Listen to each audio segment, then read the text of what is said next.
Bienvenidos a nuestra caminata con los resúmenes del libro Conflicto de los Siglos. El capítulo 22 habla de una amonestación rechazada. Al predicar la doctrina del segundo advenimiento, Guillermo Miller y sus colaboradores no tuvieron otro propósito que el de estimular a los hombres para que se preparasen para el juicio. Habían procurado despertar a los creyentes religiosos que hacían profesión de cristianismo y hacerles comprender la verdadera esperanza de la Iglesia y la necesidad que tenían de una experiencia cristiana más profunda. No trataron de convertir a los hombres a una secta ni a un partido religioso. La idea no era abrir una nueva iglesia, sino preparar un pueblo para encontrarse con Jesús.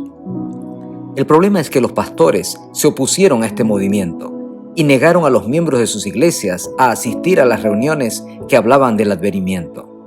Poco a poco los creyentes que veían en la profecía un mensaje relevante y pertinente se vieron obligados a separarse de las que hasta ese momento habían sido sus comunidades religiosas.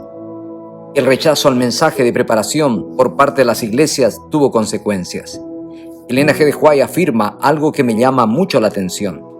Tal condición no existe nunca sin que la iglesia misma tenga la culpa. Las tinieblas espirituales que caen sobre las naciones, sobre las iglesias y sobre los individuos no se deben a un retraimiento arbitrario de la gracia divina por parte de Dios, sino a la negligencia o al rechazamiento de la luz divina por parte de los hombres. Es triste que los hombres se empeñen en conservar las formas de religión sin que éstas tengan piedad vital, comportamiento, pero no transformación de corazón, apariencia, pero no verdadera conversión. Esta realidad no es experiencia exclusiva de las iglesias protestantes de Estados Unidos en el siglo XIX, sino también del pueblo judío, que a pesar de tener toda la luz en cuanto a la profecía bíblica referente a la venida del Mesías, en su obcecación e impenitencia han permanecido durante 1800 años indiferentes a los ofrecimientos de salvación gratuita, así como a las bendiciones del Evangelio. Esto constituye una solemne y terrible advertencia del peligro que se corre al rechazar la luz del cielo. La advertencia es clara. Donde se desdeña o se desprecia la verdad divina, la iglesia se verá envuelta en tinieblas. La fe y el amor se enfriarán y entrarán el desvío y la disensión. El mensaje bíblico del primer ángel anuncia la hora del juicio y exhorta a la gente a tomarse a Dios en serio y a adorarlo como creador. Si se escuchara este precioso mensaje, las influencias del mal se alejarían de la iglesia y el espíritu y el poder de Dios se manifestaría de forma especial. Los que dicen pertenecer a Dios deben recibir la luz que dimana de su palabra y así alcanzar la unidad por la cual Cristo oró. El mensaje del segundo advenimiento es totalmente bíblico. Aceptar tal mensaje hubiera tenido un efecto positivo en las iglesias de los Estados Unidos, pero la amonestación fue rechazada. El segundo ángel anuncia su mensaje: caída, caída es la gran Babilonia, la cual ha hecho que todas las naciones beban del vino de la ira de su fornicación, dice Apocalipsis 14:8. La palabra Babilonia viene de Babel, que significa confusión y se usa en la Biblia para designar a las varias formas de religión que se alejan de la verdad bíblica. La iglesia es representada en la profecía bíblica mediante una mujer. La iglesia pura es representada por una mujer pura. La iglesia apartada de la verdad, es decir, la iglesia apóstata, es representada por una mujer vil. Es importante recordar que en la Biblia la relación entre Cristo y la iglesia es representada mediante la imagen del matrimonio. Una mujer infiel es la que rompe con el voto matrimonial, la que sustituye la verdad bíblica por la tradición. Apocalipsis capítulo 17 habla de una mujer vestida de púrpura y escarlata y adornada de oro y piedras preciosas, teniendo en su mano un cáliz de oro lleno de abominaciones, es decir, las inmundicias de sus fornicaciones, y en su frente tenía un nombre escrito: Misterio, Babilonia la Grande, madre de las rameras.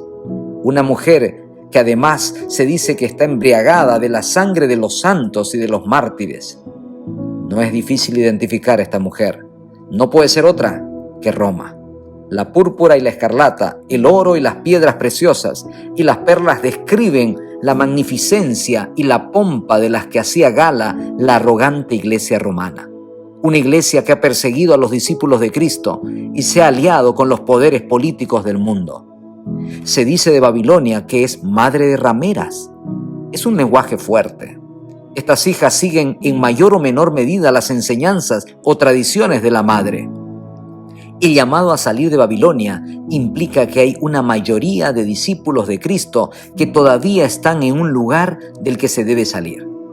Son estas iglesias protestantes que pretenden seguir el principio de la sola escritura, pero sin embargo siguen tradiciones que no tienen base bíblica.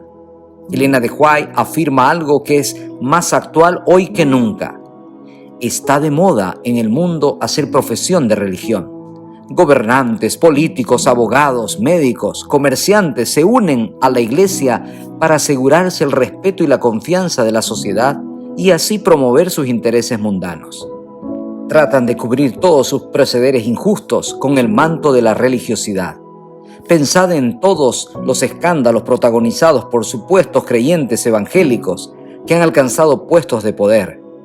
Pero ella sigue escribiendo: iglesias magníficas, embellecidas con el más extravagante despilfarro, se yerguen en las avenidas más ricas y más pobladas.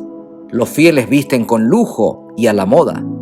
Se pagan grandes sueldos a ministros elocuentes para que entretengan y atraigan a la gente. Sus sermones no deben aludir a los pecados populares, sino que deben ser suaves y agradables, como para que los oídos de un auditorio elegante no se molesten. Si todo esto era verdad en los días en los que el conflicto de los siglos fue escrito, más verdad es ahora que lo estamos leyendo. Aunque sea controvertida, la siguiente declaración es necesaria. El espíritu de conformidad con el mundo está invadiendo las iglesias por toda la cristiandad. Se prefiere vivir por las opiniones de los hombres antes que por las claras exhortaciones de la Escritura. Y es que si el mundo no estuviese fatalmente embriagado con el vino de Babilonia, multitudes se convencerían y se convertirían por medio del conocimiento de las verdades claras y penetrantes de la palabra de Dios. Pero la fe religiosa parece tan confusa y discordante que el pueblo no sabe qué creer ni qué aceptar como verdad. Una gran realidad que nos debe llevar a no rechazar en esta hora tal amonestación.